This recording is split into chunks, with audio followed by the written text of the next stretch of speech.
A millionaire's wife humiliates a housekeeper without imagining what will come next.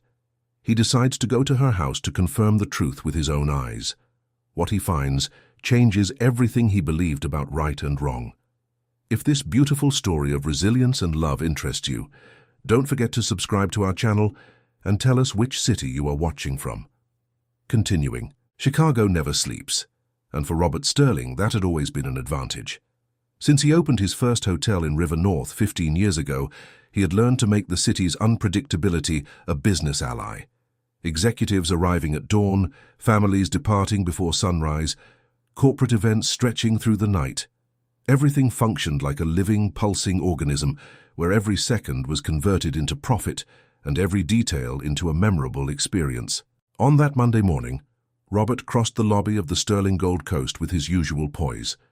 An impeccable navy blue suit, Italian shoes gleaming under the crystal chandeliers, phone in his right hand, checking the numbers that would define the upcoming meetings.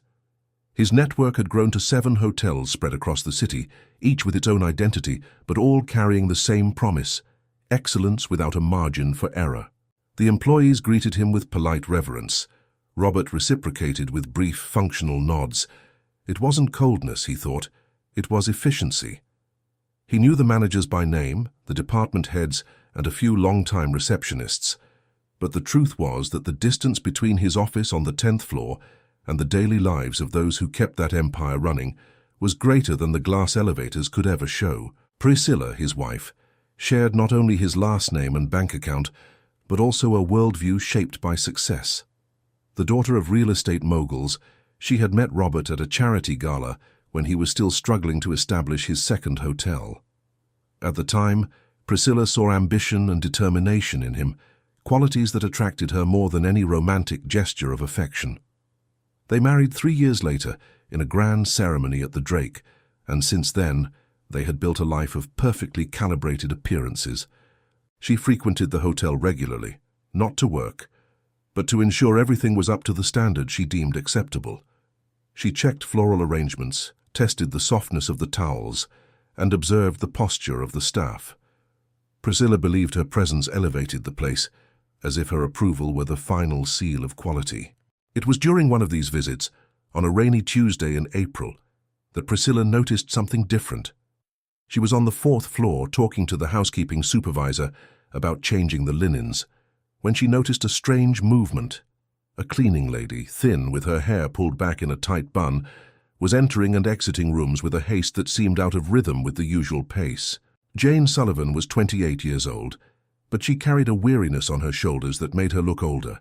She had worked at the Sterling Gold Coast for 8 months, always punctual, always discreet. Her colleagues described her as someone who spoke little and smiled even less, but executed her tasks with almost obsessive precision. No one really knew her. No one asked about her life. She was just another gear in the flawless mechanism Robert had built. That afternoon, Jane was cleaning room 1012 when she felt the weight of Priscilla's gaze. She didn't need to look up to know she was being watched. She continued wiping the bathroom marble with a damp cloth, folding the towels into perfect creases, ensuring the artisanal soap was positioned correctly in the porcelain dish. Every movement was measured, calculated to leave no trace of her presence beyond the impeccable result. Priscilla, however, was not interested in the quality of the work. There was something in that woman's posture that bothered her. Perhaps it was the way she held the cloth bag she carried alongside her cleaning cart. Perhaps it was the speed with which she tucked away certain items when someone approached. Priscilla decided she would return the next day to observe more closely. Robert, that same day, was in his office reviewing the quarterly numbers. The results were solid but not extraordinary. The occupancy rate was stable, but he wanted growth. He always wanted growth. He planned to open an 8th hotel the following year, this time on Michigan Avenue, targeting a younger corporate crowd. Everything depended on maintaining the flawless reputation he had built over the years. He was interrupted by a call from Priscilla. She rarely called during business hours, so he answered with some curiosity. "Something strange is happening here at the hotel," she said in that tone she used when she was about to reveal something she considered important. "One of the cleaning ladies. I think we need to keep an eye on her." Robert sighed. Priscilla had a habit of turning small details into major issues. She had once fired a receptionist because she didn't like the way the girl smiled and had suggested transferring a valet for wearing a cologne she found inappropriate. He had learned to filter these concerns, but he also knew that ignoring her completely could lead to larger conflicts at home. "I'll ask the supervisor to stay alert," he replied, trying to end the subject quickly. "If there's something concrete, let me know." Priscilla hung up, but she wasn't satisfied.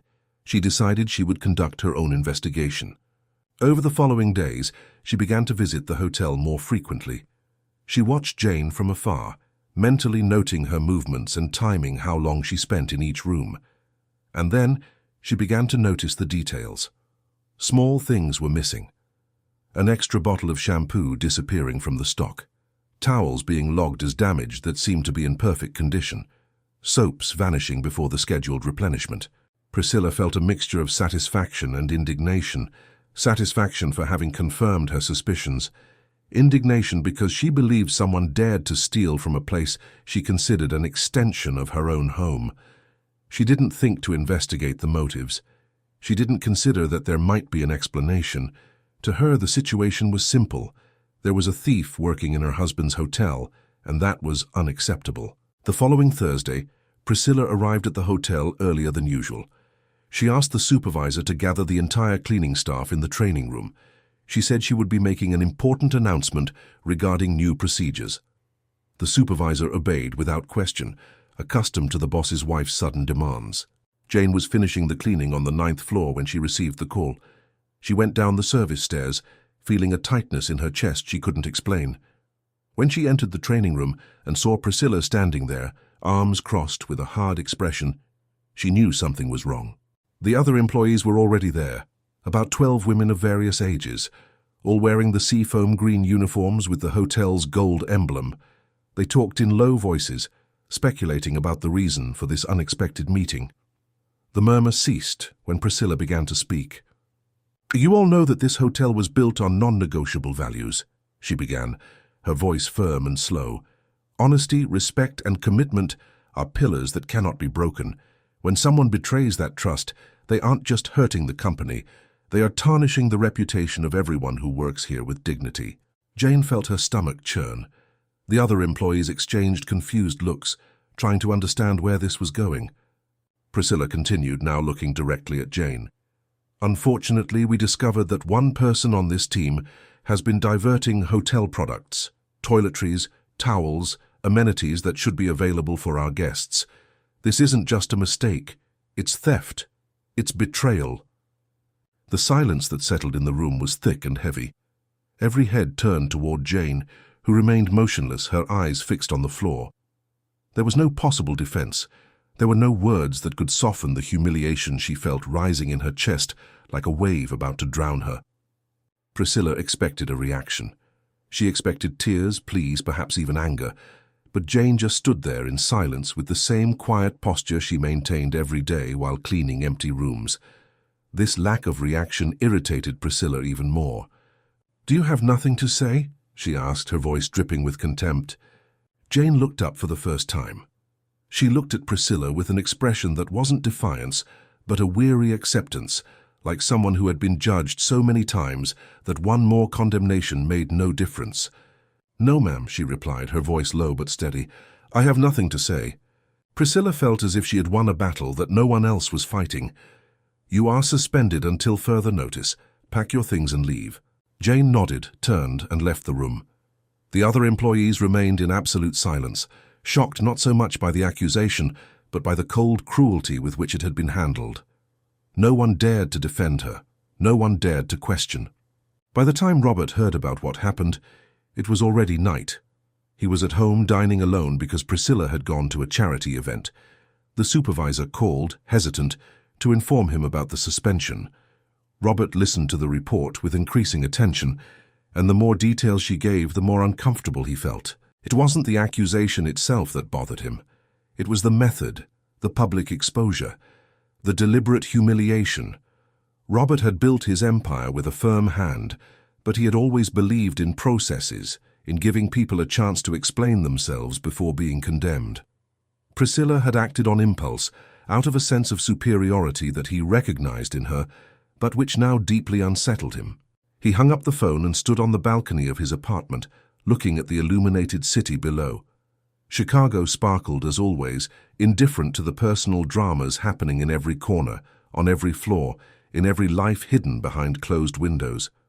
Something about that story didn't fit, and Robert Sterling, a man accustomed to solving problems with logic and efficiency, decided he needed to understand what was really going on, not out of kindness, not out of compassion, but because something inside him, a voice that had long been silenced, insisted that there was more to this story than a simple, dishonest employee.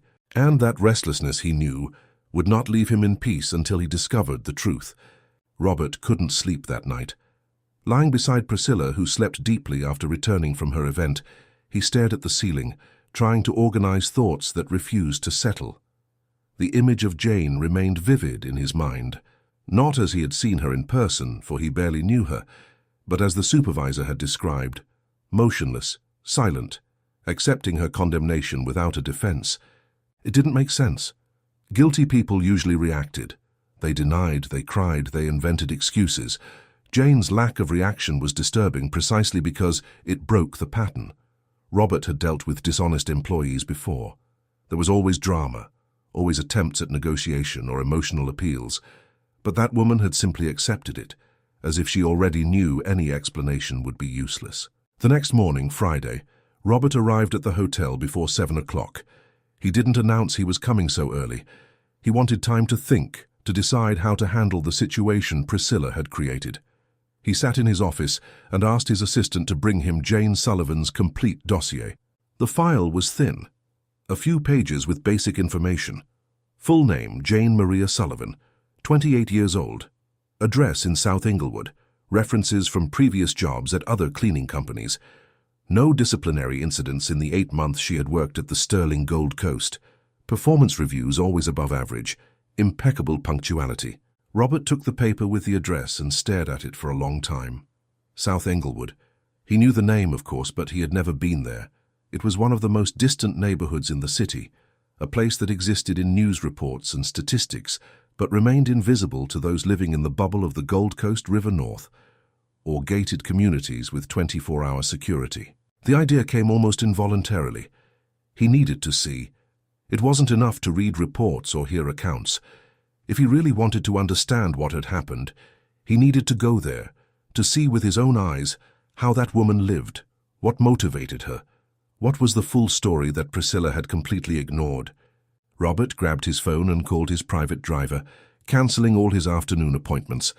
He told his assistant he would be handling a personal matter and should not be disturbed. Then he went down to the garage, got into his car, a discreet black sedan he used when he didn't want to draw attention, and programmed the address into the GPS. The drive would take nearly 2 hours in the morning traffic.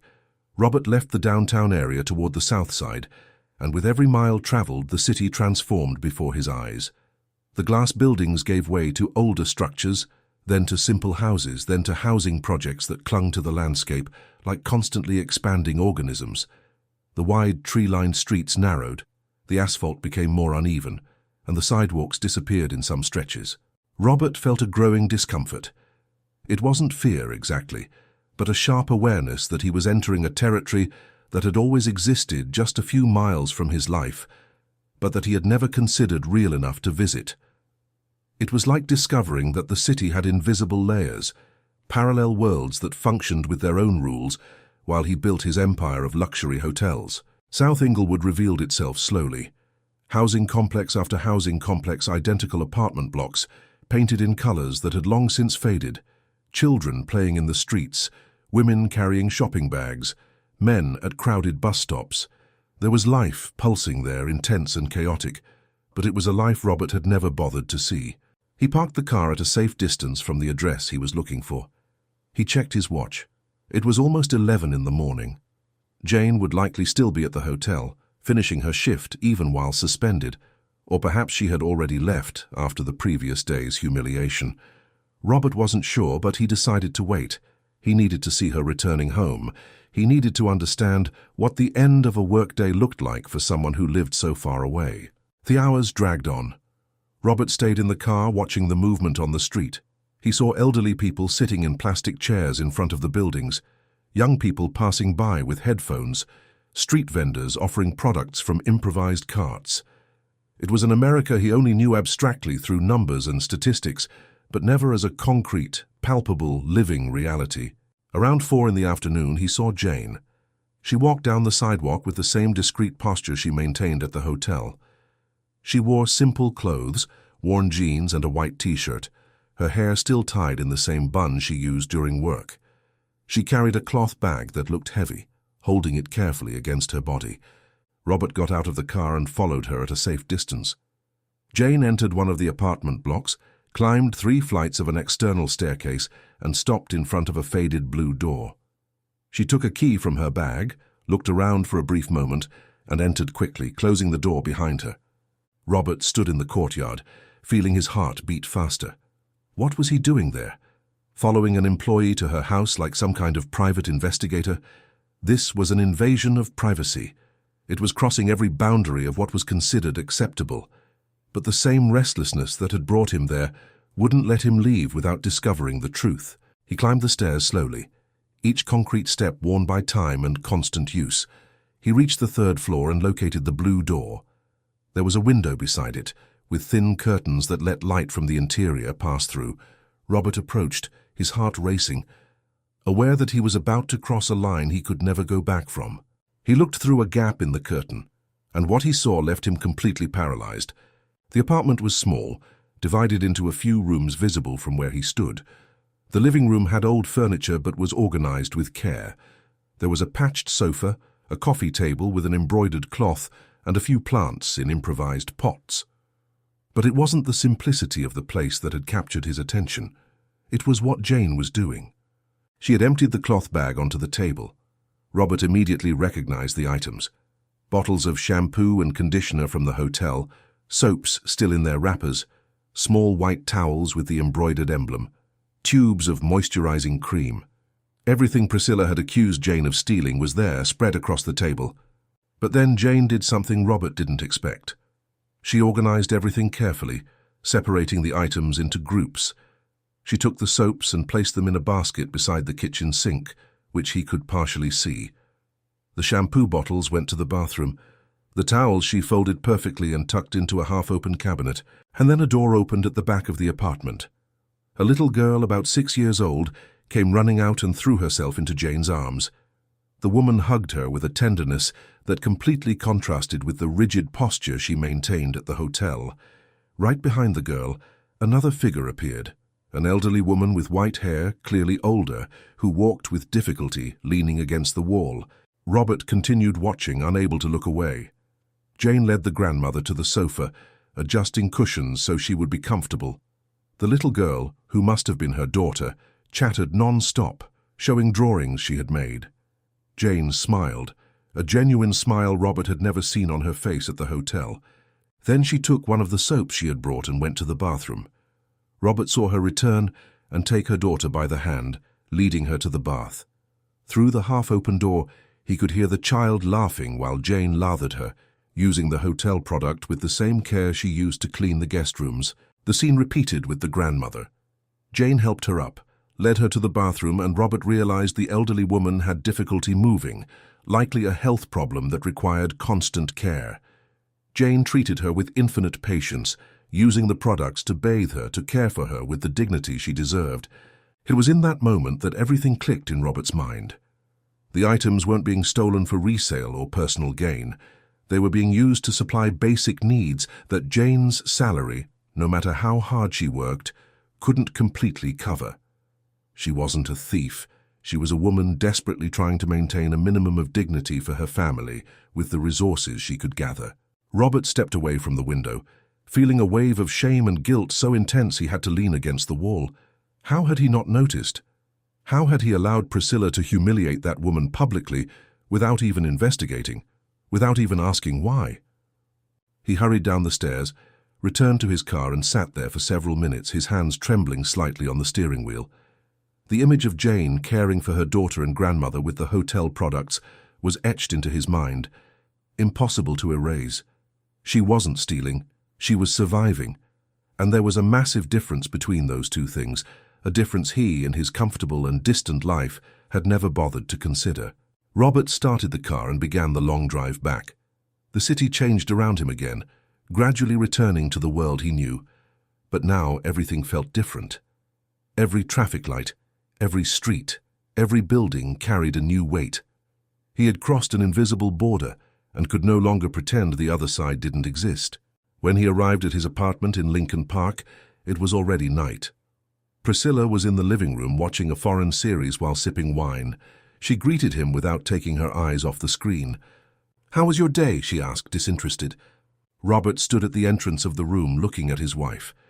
He wanted to tell her what he had discovered. He wanted to make her understand the mistake they had made. But looking at Priscilla, at her relaxed posture on the Italian leather sofa, at the glass of wine that likely cost more than Jane's weekly salary, he knew she wouldn't understand. Not because she was incapable, but because she had long ago chosen not to see. "Productive," he replied, his voice neutral. "I'm going to take a shower." He went up to the bedroom, locked himself in the bathroom, and turned on the shower. He stayed there, letting the hot water fall over his body while he processed everything he had seen. When he finally came out, he knew what he had to do. He couldn't undo the humiliation Jane had suffered. He couldn't erase the shame she had felt before her colleagues. But he could, at the very least, try to correct the mistake, give her a chance to explain, to be seen as a human being and not just a disposable employee. The next morning, Saturday, Robert woke up with the determination of someone who had finally found a clear purpose. He called the supervisor and asked her to summon Jane for a private meeting on Monday morning. He said it was urgent, and he would accept no excuses. Then he hung up and stared out the apartment window at the Chicago skyline that stretched as far as the eye could see. Out there, miles away, in a small apartment in South Englewood, a woman was waking up to care for her daughter and her grandmother, carrying a weight on her shoulders that he was only beginning to understand. And Robert Sterling, a successful businessman accustomed to solving problems with checks and dismissals, realized that for the first time in a long while, he would face a situation that money alone could not fix. He would need something he had forgotten to cultivate throughout the years of building his empire. He would need humanity. The weekend passed slowly for Robert. Priscilla noticed he was different, quieter, more distant, but she attributed it to work stress and didn't press him with questions. They went out to dinner on Saturday night at a high-end restaurant in the West Loop, surrounded by businessmen and socialites talking about international travel and investments. Robert barely touched his food, lost in thoughts he couldn't share with anyone around him. On Monday morning, he arrived at the hotel before 7 o'clock again. He asked his assistant for strong coffee and locked himself in his office, mentally preparing what he would say to Jane. There was no script for this kind of conversation. There was no management manual that taught how to apologize for a humiliation you allowed to happen, or how to explain that you had invaded someone's privacy to discover a truth that should have been sought with respect from the beginning. At 9 o'clock, the supervisor called to inform him that Jane had arrived. Robert felt his stomach tighten. He asked her to send Jane up, and while he waited, he went to the glass window overlooking Michigan Avenue below. The city was buzzing as always, thousands of people rushing to their commitments, each carrying stories that remained invisible to those passing by. The door opened after 3 soft knocks. Jane entered with the same discreet posture as always. She wore the hotel uniform, the seafoam green impeccable despite the suspension, her hair tied in the usual bun. Her eyes met Robert's for a brief second before fixing on the floor. "Good morning, Mr. Sterling," she said, her voice low but steady. "Good morning, Jane. Please sit down." She hesitated for a moment, as if the invitation were a trap, but eventually sat in the chair facing the desk. She kept her hands crossed in her lap, her back straight, every muscle tense as if she were ready to receive another blow. Robert returned to his chair and remained silent for a few seconds, trying to find the right words. There were no right words. There was only the naked truth, and he needed to start with it.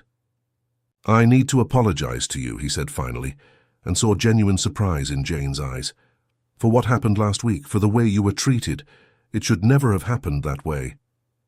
Jane blinked, confused. She hadn't expected this. No one in her position would expect this from the owner of the company.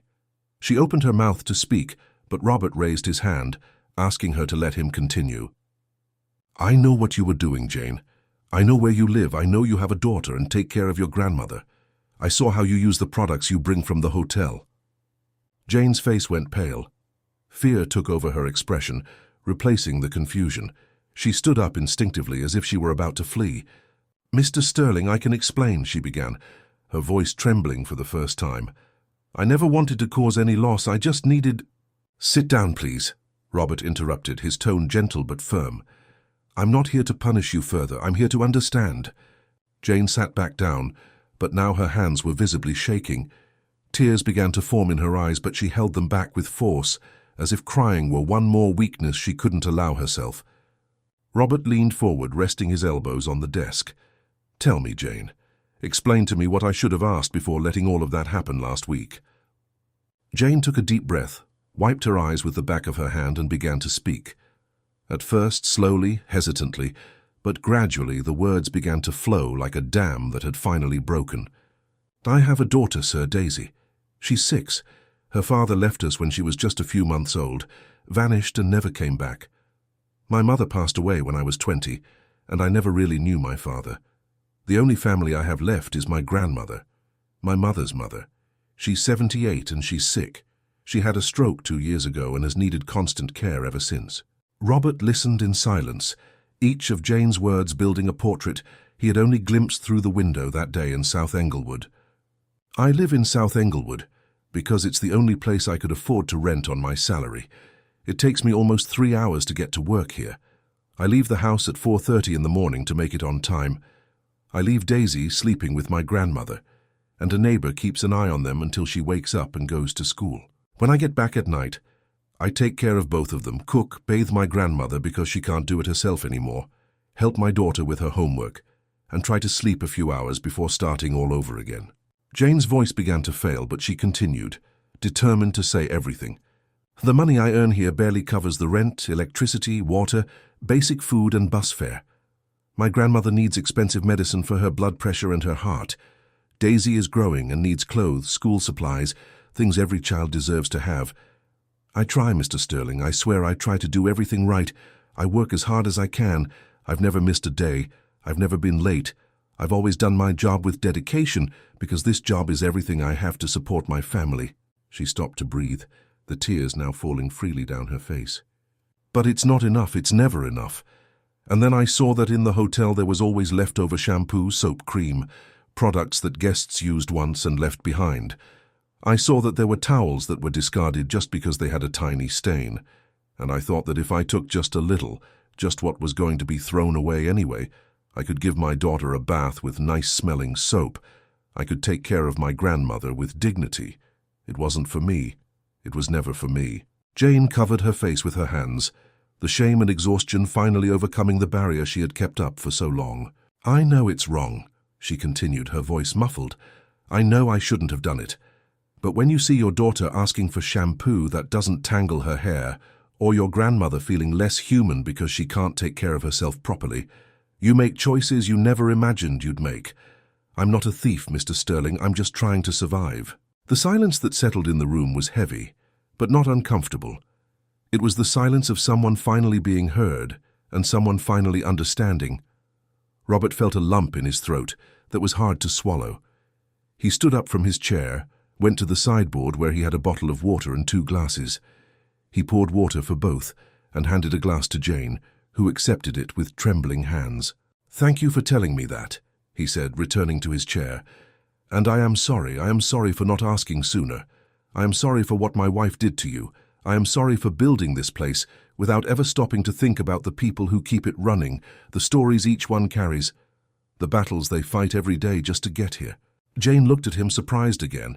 She hadn't expected compassion. She expected a pink slip, maybe even a lawsuit, but not this.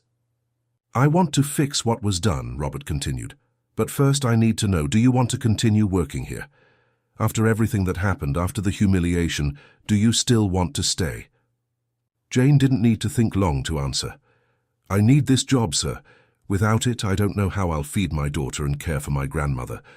So yes, I want to stay, if you'll give me that chance." Robert nodded. Then let's do this. First, your suspension is cancelled.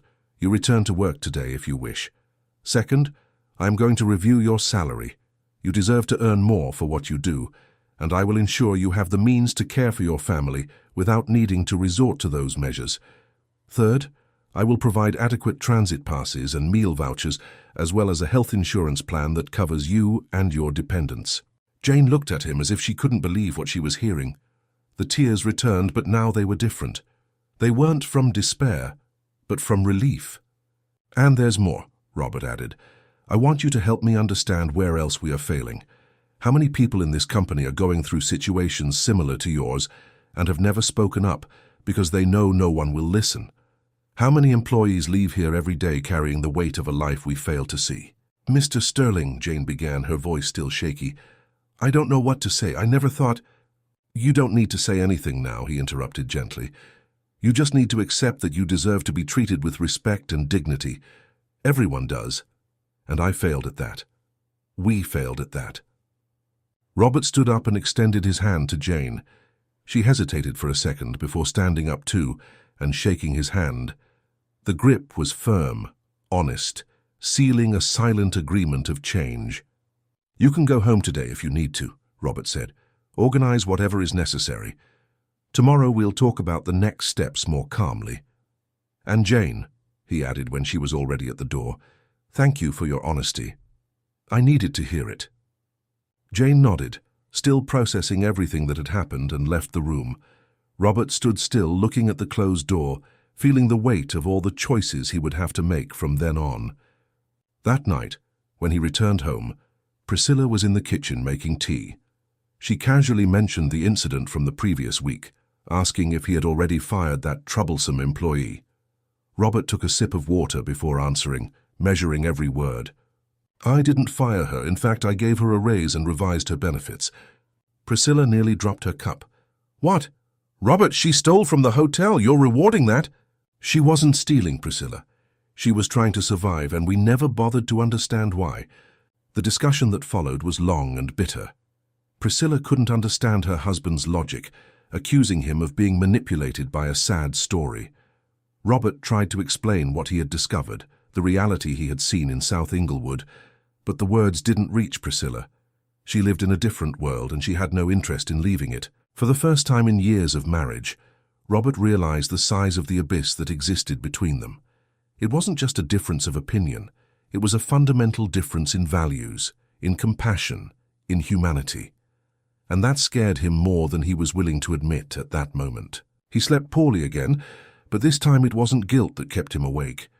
It was the realization that he had started something he could no longer stop, a change that had begun with a humiliated employee and a restless businessman, but which now took on a life of its own, pointing toward transformations that went far beyond the hallways of the Sterling Gold Coast. On Tuesday morning, Robert gathered the hotel's entire board of directors and announced changes to the human resources protocols. There would be a general salary review, new benefits, and most importantly, a direct communication channel where employees could voice their difficulties without fear of retaliation. The reaction was mixed. Some directors praised the initiative, others questioned the costs. But Robert was determined, and as he implemented these changes, a certainty grew within him. That story was far from over. Jane had planted a seed of transformation that would still bear much fruit, some sweet, others bitter, but all necessary for him to finally see the man he had become and decide if he was the man he wanted to continue being. The following weeks brought changes that echoed through every floor of the Sterling Gold Coast. Robert had authorized the salary review for the entire base staff, adjusting values that had been stagnant for years. The Human Resources Department worked intensely to implement the new benefits plan, which now included a more generous meal allowance, health insurance extended to dependents, and a psychological support program for employees facing personal difficulties. The news spread quickly among the staff. There was incredulity at first, followed by relief and gratitude. Many employees who had worked there for years had never received a significant raise, always hearing that operational costs didn't allow for adjustments. Now suddenly, they saw their paychecks reflecting a recognition that had seemed impossible. Jane returned to work with her usual discretion, but something had changed in her posture. It wasn't arrogance or conceit, but a recovered dignity. She walked through the hallways with her head held a bit higher, greeting her colleagues with a shy smile that hadn't existed before. The other cleaning staff, who had witnessed her public humiliation, now looked at her with a mixture of curiosity and respect. They knew something had happened between her and the boss, but Jane didn't share details. She maintained her privacy with the same care she had always conducted her life. Robert called her in a few times for conversations about operational improvements. He discovered that Jane, despite her limited formal education, had a sharp perception of the hotel's inner workings. She knew every corner, every routine, every problem that went unnoticed by management. When he asked about difficulties other employees faced, Jane hesitated at first, wary of snitching on colleagues, but eventually shared stories that opened Robert's eyes even further. There was old Tony, the night porter who took 3 buses to get to work because he didn't have the money to live closer. There was Chloe at the front desk, who supported 4 children alone and was always in debt at the local market. There was Richard, from the restaurant, who worked while sick because he couldn't afford to miss a day. Each story was a window into a reality Robert had never considered in 15 years of operation. But not everything was rosy. Some managers began to question Robert's decisions openly. During an executive meeting, Franklin Marshall, the CFO for 10 years, raised concrete objections. "Robert, I need to be frank with you," he said, opening a detailed spreadsheet on the projector. "These changes are impacting our profit margin significantly. Payroll costs have risen 22%. If we continue at this pace, we'll have to delay the opening of the 8th hotel and revise our expansion goals." Robert listened in silence, aware that Franklin was right about the numbers, but he disagreed with the conclusion. "I understand your concern, Franklin, but I need you to understand that we are correcting a structural failure that has existed for years. We cannot build an empire on the backs of people who can barely survive." "With all due respect," Franklin retorted, "that's not the market reality. Every hotel in the city operates on tight margins. If we start paying above the industry average, we're going to lose competitiveness." "Then maybe it's time for the entire industry to rethink its practices," Robert replied, his voice firm. "I'm not going back on these changes. We will find other ways to optimize costs without sacrificing the well-being of those who work here." The tension in the room was palpable. Some directors discreetly agreed with Robert, others exchanged worried looks. Franklin ended the meeting with a polite nod, but Robert knew he had created cracks in the power structure he had built over the years. At home, things were getting worse by the day. Priscilla couldn't accept what she called her husband's humanitarian breakdown. To her, Robert was destroying everything they had built together because of an employee who had manipulated his emotions. The arguments became frequent, always following the same pattern. Priscilla accused, Robert tried to explain, and neither could reach the other. One night, after a particularly heated fight, Priscilla let slip something she had been suppressing for weeks. "You've changed, Robert. You're not the man I married. That man had ambition. He had focus. He knew what he wanted and didn't let himself be distracted by sad stories from people who don't know how to manage their own lives." Robert looked at her as if seeing her for the first time. "Maybe you're right," he replied slowly. "Maybe I'm not that man anymore, and maybe that's not a bad thing." Priscilla grabbed her purse and left the apartment, saying she would sleep at her mother's. She didn't return for the next 2 days. Robert was left alone in that huge, silent space, questioning the price he was paying for a conscience that had awakened too late. Meanwhile, something unexpected began to happen at the hotel. Employee morale improved visibly. Staff who had previously worked on autopilot, just putting in their hours without real engagement, began to show more dedication. Guest satisfaction scores rose. Online reviews improved. Small gestures of care that were once rare became common. A maid who found a guest lost in the hallway would stop to help instead of just pointing directions. Receptionists offered creative solutions to guest problems. The change was subtle but tangible. Robert realized that happy, valued employees with dignified living conditions worked better. It wasn't abstract altruism, it was basic human logic he had ignored in the name of profit margins and operational efficiency. A month after his conversation with Jane, Robert decided to visit her again. This time not to spy, but to officially meet her family. He called ahead, asked permission, and scheduled a Sunday afternoon. Jane was visibly nervous about the visit, but accepted. When he arrived at the apartment in South Englewood, Robert brought simple but meaningful gifts: school supplies for Daisy, quality medicine for the grandmother, and a grocery basket that Jane tried to refuse, but eventually accepted when he insisted it wasn't charity. It was a gesture of friendship. Daisy was a bright, talkative girl, completely different from her quiet mother. She showed Robert her drawing pads, told him about school, about her new friends. Jane's grandmother, Mrs. Martha O'Connell, received Robert with the suspicion of someone who had lived long and learned not to believe in free kindness easily. But gradually, as they talked, she opened up. "My granddaughter is an honorable woman, sir," Martha said, her voice weak but determined. "She works harder than anyone I know. She's never stolen a thing in her life.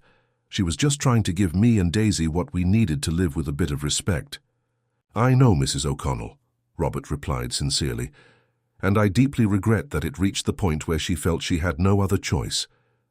That visit changed something definitive in Robert. It was no longer a matter of correcting an administrative error or improving the company's image. It was personal. Those three women, each fighting in their own way to survive in a city that didn't make anything easy for those born without privilege, represented thousands of other invisible families who sustained the economy without ever receiving recognition. When he returned home that night, he found Priscilla in the living room.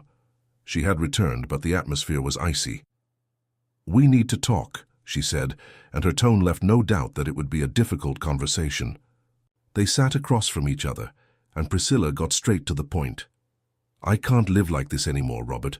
You're obsessed with these changes at the hotel, with that woman and her family, and you're forgetting about us, about our marriage, about our plans." "Our plans always involved financial growth, Priscilla. We never stopped to think about the human cost of that growth." "Because it wasn't our role to think about that," Priscilla nearly screamed. "People are responsible for their own lives. We aren't anyone's savior." "I'm not trying to save anyone," Robert replied, exhausted. "I'm just trying to be fair. There's a huge difference between charity and justice, Priscilla. And what I'm doing now is correcting injustices I perpetuated for years without even noticing." Priscilla stood up, her eyes shining with tears of anger and frustration. "Then maybe it's time we admit we want different things from life, that we've become different people." The silence that followed was thick and definitive. Robert knew that was the beginning of the end of the marriage. Part of him was saddened by it, but another part, a new part he was still learning to recognize, felt a strange relief.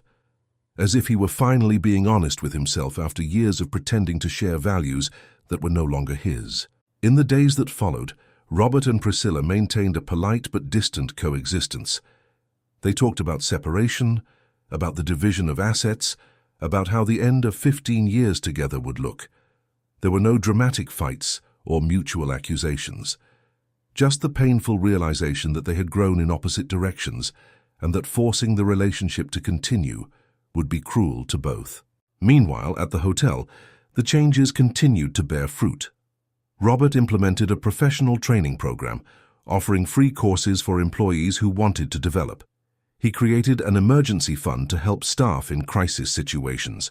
He opened a break room where the team could rest properly during their shifts.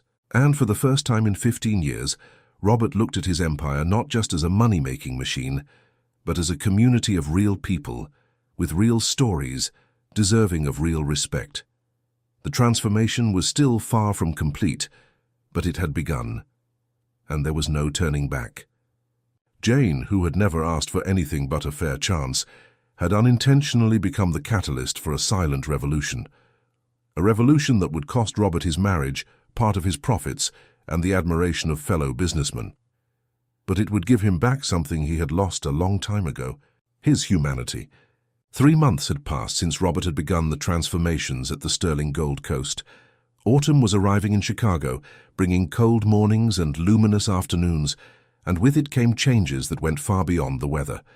Robert and Priscilla had finalized their separation. She kept the condo in Lincoln Park, and he moved to a smaller penthouse in Wicker Park, a neighborhood he had always liked, but that Priscilla considered too bohemian for her lifestyle. The separation was news in the social circles they frequented. Mutual friends took sides, as always happens in these cases. Most stayed with Priscilla, who knew how to better articulate the narrative of a wife abandoned by a husband who had lost his way. Robert didn't defend himself publicly. He accepted the judgments in silence in the same way Jane had accepted his months earlier. There was a poetic justice in that which he recognized and respected. At the hotel, the results of the changes began to appear in ways that not even Robert had predicted. The employee turnover rate, which was once high, dropped drastically. People who had planned to quit as soon as they found something better decided to stay. The team was more cohesive, more committed, and this reflected directly in the guest experience. The online ratings for the Sterling Gold Coast rose from 4 to 4.7 stars in just a few months. Comments praised not only the hotel's physical structure, but primarily the humanized service, the genuine care shown by the staff. Guests reported small gestures that made a difference. A maid who noticed someone was sick and left tea and honey in the room, a receptionist who helped with personalized restaurant recommendations, a porter who remembered the names of frequent guests and greeted them with warmth. Franklin, the CFO who had questioned the changes, had to admit that despite the initial increase in costs, revenue was also growing. More guests were choosing the Sterling because of recommendations, the customer return rate had increased, and the hotel was beginning to differentiate itself in a saturated market, not by superficial luxury, but by the human quality of the service. Still, Robert knew there were enemies within the structure itself. Some old-school managers resisted the changes, while other businessmen in the sector criticized him openly, calling him naive and predicting his model wouldn't sustain itself in the long run. But Robert pressed on, guided now by a conviction that had nothing to do with profit or recognition, but with doing what he considered right. Jane, meanwhile, flourished in ways she herself hadn't imagined possible. Robert had noticed her capacity for observation and problem-solving and invited her to participate in operational improvement meetings. At first, she stayed quiet, intimidated by being in a room with managers and directors. But gradually, encouraged by Robert, she began to share her insights. It was Jane who suggested reorganizing the cleaning schedules to coincide with the times of least guest movement, increasing efficiency without sacrificing quality. It was she who identified waste in the amenity replenishment system, proposing a solution that saved resources without harming the customer experience. Her ideas were practical, born from the real experience of someone who knew every detail of the daily operation. Robert began to see her not just as an employee he had helped, but as a person of invaluable worth to the organization. He offered her the opportunity to take a hotel management course, sponsored by the company. Jane hesitated, saying she didn't have the time, that she needed to care for her daughter and grandmother. Robert then adjusted her schedule and arranged for home care for Martha during the times Jane would be studying. At first, Jane couldn't believe this was actually happening. She cried in front of Robert when he handed her the enrollment confirmation for the course. They weren't tears of sadness, but of gratitude mixed with a hope she had given up on years ago. For the first time in her adult life, she glimpsed a different future. Not just survival, but growth. Not just a job, but a career. Daisy was different too. With a more stable financial situation, Jane was able to enroll her in a better school with extracurricular activities and pedagogical support. The girl was loving learning a second language and participating in art classes. When Robert visited their home, now regularly to check on how they were doing, Daisy received him with enthusiasm, showing her schoolwork and telling him about her new friends. Martha had improved with the proper medication and medical follow-up provided by the health insurance. She still had physical limitations, but her dignity was restored. The nurse Robert arranged visited 3 times a week, helping with basic care and keeping the lady company while Jane worked and Daisy was at school. One day during one of these visits, Martha called Robert to talk privately. They sat on the small sofa in the living room while Jane prepared coffee in the kitchen. "Mr. Sterling," the lady began, her voice still weak but steady, "I'm not a woman of many words, but I need to say something. You gave my granddaughter her life back. Not just the job, but the hope. I saw Jane cry many nights, not knowing how she would feed Daisy the next day, not knowing how she would pay for my medicine. I saw her blame herself for not being able to give more to her daughter, for not being able to take better care of me, and I saw her lose a piece of herself every day. Robert listened in silence, moved. But now, Martha continued, I see my granddaughter smiling again. I see her studying at night, dreaming of a future. I see Daisy happy at school, and that, Mr. Sterling, is priceless. You didn't just save her life. You saved her soul. Robert had to look away, tears threatening to fall. She's the one who saved mine, Mrs. O'Connell. I was lost, building an empty empire, surrounded by things but distant from people. Jane showed me what I had become, and she gave me the chance to be someone better. That night, returning to his empty apartment in Wicker Park, Robert reflected on how his life had completely changed. He had lost his marriage, faced heavy criticism, and seen friends pull away. But he had gained something much more valuable: purpose. For the first time in years, he felt his life had meaning beyond financial balance sheets and occupancy rates. However, not everything was a victory. An unexpected event was about to test everything Robert had built. During a hotel industry conference, he was approached by journalists interested in the changes he had implemented at the Sterling. The story of a company that prioritized people over profits was unusual enough to draw media attention. Robert gave honest interviews, talking about the reasons behind the changes, the need to rethink business practices, and the positive impact he had seen on employees and results. The story was published in a major Chicago newspaper, highlighting the Sterling as an example of humanized management. The backlash was immediate and divided. Some businessmen praised the initiative, others attacked him fiercely, accusing him of creating unrealistic expectations in the market, harming the sector's competitiveness, and using an employee's story as cheap marketing. Business associations asked for a right to respond, questioning the model's long-term viability. But the most painful reaction came from an unexpected place. Priscilla gave an interview to a business magazine where she spoke about the broken marriage. She didn't mention Jane directly, but she hinted that Robert had let himself be emotionally manipulated, and that his obsession with appearing politically correct had destroyed not only their relationship, but was putting at risk the company they had built together. The implication between the lines was clear. Robert had left his wife for an employee. The narrative was false, but it stuck. On social media, speculation began about the nature of the relationship between Robert and Jane. Some defended it, others attacked it, but everyone was talking. When Jane heard about the backlash, she panicked. She sought Robert out in his office, pale, her phone shaking in her hands as she showed him malicious comments circulating online. "Mr. Sterling, this is getting out of control. They're saying horrible things about us, about you. I never wanted to cause problems like this. Maybe it's better if I leave the hotel, find another job, let this all die down." Robert stood up and looked at her firmly. "Jane, you aren't going anywhere. These people are attacking because the truth bothers them, because they prefer to believe in gossip than acknowledge they were wrong to normalize the exploitation of workers. I won't let them destroy your name or your opportunity because of envy or malice. But your reputation, your company," she insisted, her voice breaking. "It's not worth losing all of that because of me. I'm not losing, Jane, I'm winning. And as for my reputation, I'd rather be known as the businessman who had the courage to change than as just another one who maintained the status quo because it was convenient."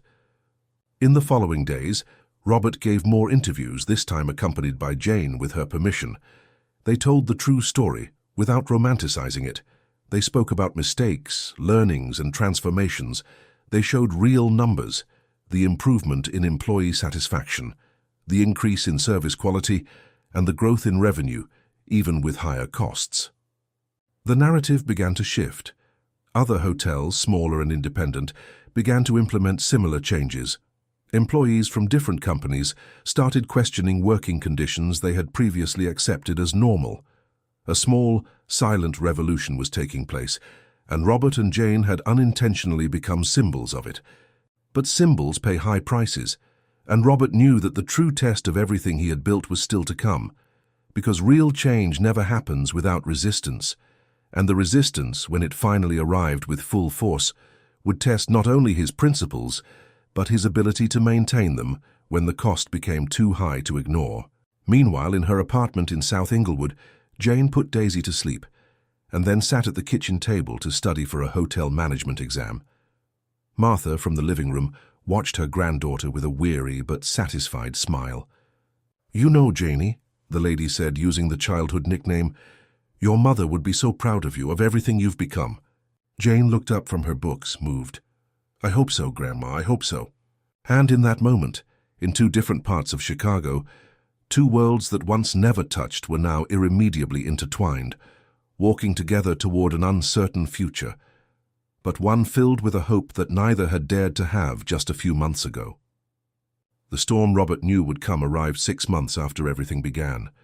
It was a Monday morning, cold and gray, when he received a call from the president of the Chicago Hotel Association. There was an emergency meeting scheduled for that afternoon. The tone was grave and formal, and Robert knew immediately it wouldn't be a friendly conversation.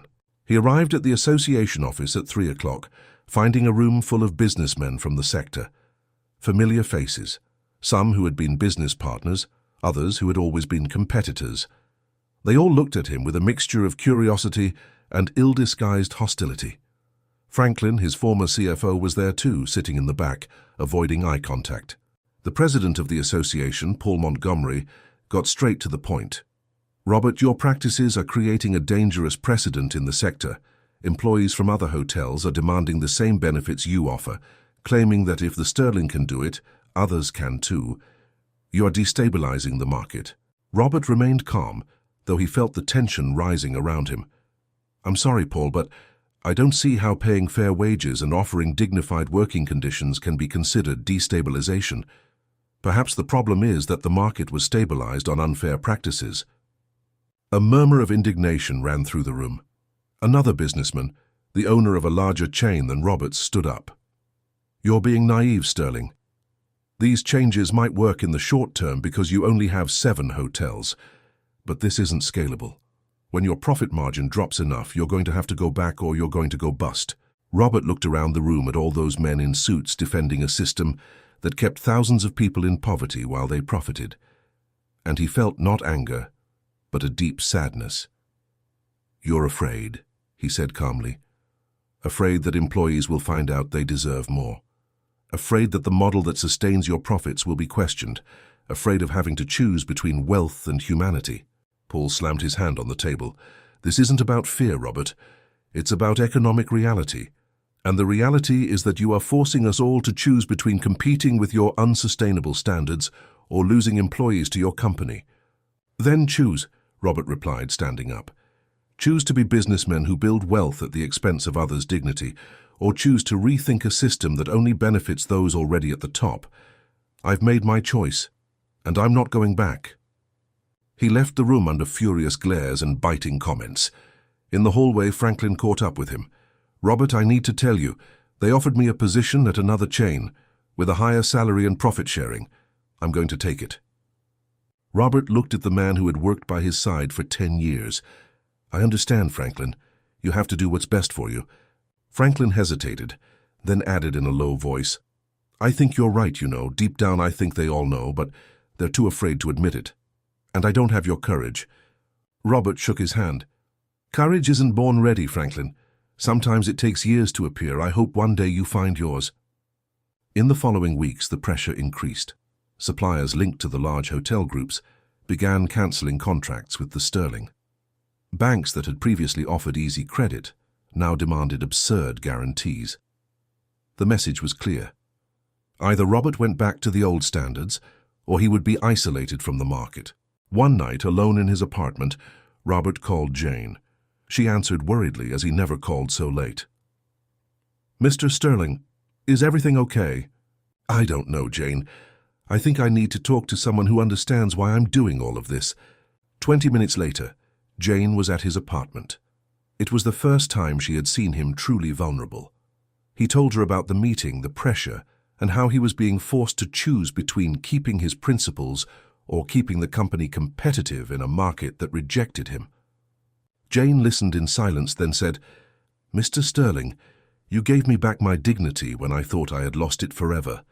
You gave me the chance to dream of a better future for my daughter. It wasn't just a job or a better salary. It was the hope that people like me matter, that our lives have value. She took a deep breath before continuing. If you go back now, you won't just be giving up on a business model. You'll be telling all those people who depend on you that humanity only matters when it's convenient. And I know you aren't that kind of man. Robert felt his eyes sting. But what if I lose everything, Jane? What if this costs not just my company, but the jobs of all of you? Jane smiled, a sad but firm smile. Then we will have lived with dignity for as long as it lasted, and that is already more than many of us have ever had in our entire lives. That conversation changed something in Robert, not the decision which had already been made, but the conviction with which he would hold it. The next morning, he called a meeting with all the employees of the Sterling Gold Coast. Not just managers, but everyone, maids, receptionists, cooks, porters, security, valets, all gathered in the hotel's ballroom. Standing before that crowd of faces looking at him expectantly, Robert spoke without notes, straight from the heart. You need to know that we are facing external pressure. Other businessmen want me to go back on the changes we implemented. They want me to reduce salaries, cut benefits, return to the old model. And I want you to know that is not going to happen. A tense silence took over the hall. We may lose contracts. Growth may be slower. We might even have to tighten our belts in some areas. But I will not sacrifice your dignity for economic convenience. We've built something different here, a community based on mutual respect, and that is priceless. The reaction was immediate. It started with scattered applause, then grew until it became a standing ovation. People cried. Others smiled. Robert saw old Tony, the night porter, wiping his eyes with a handkerchief. He saw Chloe, from the front desk, hugging colleagues. And he saw Jane in the middle of the crowd looking at him with gratitude and pride. After the meeting, Robert returned to his office and found a surprise. Martha was there sitting in a chair with Daisy beside her. Jane had brought them. The elderly lady stood up with difficulty, leaning on her granddaughter, and walked toward Robert. Mr. Sterling, she said with a weak but steady voice, I came here in person because I needed to look you in the eye when I said this. You are a real man, the kind this world needs more of. And no matter what happens to this hotel, to this company, you have already won. Because you conquered yourself. You conquered the man you were and became the man you were meant to be. Robert knelt before the lady, taking her hands in his. The emotion he had held back for so long finally overflowed. He cried there, before that woman who represented all the invisible stories he had ignored for so long. He cried for the life he could have continued living, surrounded by luxury but empty of purpose. He cried for the marriage he lost, for the friends who walked away, for the price he paid for waking up. But he also cried with gratitude, for having had the luck to find Jane at that exact moment in his life, for having had the courage to go to South Inglewood and see beyond the walls of his bubble, for having chosen, even when the choice was hard, to be human above being successful. Daisy, without fully understanding what was happening but feeling the emotion in the air, hugged Robert. Don't cry, Uncle Robert. My mummy said you're a hero, and heroes don't cry. Robert smiled through the tears. Heroes do cry, Daisy. They cry when they discover what really matters in life. In the months that followed, the Sterling Gold Coast didn't go bust. On the contrary, the story of resistance to the industry standards spread. Guests who valued business ethics began to choose the hotel specifically for its practices. Partnerships with social economy and sustainable companies emerged. The model that seemed unsustainable found its own path to sustainability, different from the traditional but viable. Robert never remarried. He learned to value solitude not as emptiness, but as space for reflection. He continued visiting Jane and her family regularly, not as a boss, but as a friend. He saw Daisy grow up, saw Jane graduate, and eventually take on a management position at the hotel. He saw Martha celebrate her 80th birthday, surrounded by grandchildren and great-grandchildren that life brought. And every night before sleeping in his apartment in Wicker Park, Robert looked out at the illuminated city and thought about how a single decision, in a single moment of restlessness, had changed not only his life, but the lives of hundreds of people. It wasn't a perfect ending, but it was a true ending, and that, he had learned, was worth infinitely more. Because in the end, it didn't matter how many hotels he owned or how much money he accumulated. It mattered that when he looked in the mirror, he recognized the man he saw. It mattered that when Jane greeted him in the hallways, she did so not with fear or subservience, but with genuine respect and affection. It mattered that Daisy grew up in a world where someone had proven that change was possible, even when it cost everything. And it mattered above all that he finally understood the lesson Jane had taught him without words on that distant day when he had followed her to South Inglewood. Humanity is not a weakness. Humanity is the only force that truly transforms. Robert Sterling's transformation didn't begin when he made brave decisions or faced market pressure. It began the moment he chose to see beyond numbers, beyond conventions, beyond the comfort of his own ignorance. And once you truly see, there is no way to go back to pretending you are blind. Years later, when people asked Robert what the turning point of his life had been, he didn't talk about opening his first hotel, or his marriage, or his business successes. He spoke of a woman who cleaned rooms, of a window in South Inglewood, and of how learning to see what had always been there, invisible only to those who choose not to look, changed everything. Because in the end, the story of Robert and Jane wasn't about charity or redemption. It was about dignity, about recognizing that every life has value, every story matters, and that sometimes the person you think you are helping is the one who is truly saving you. Dear listeners, we hope that Robert and Jane's story has touched your heart.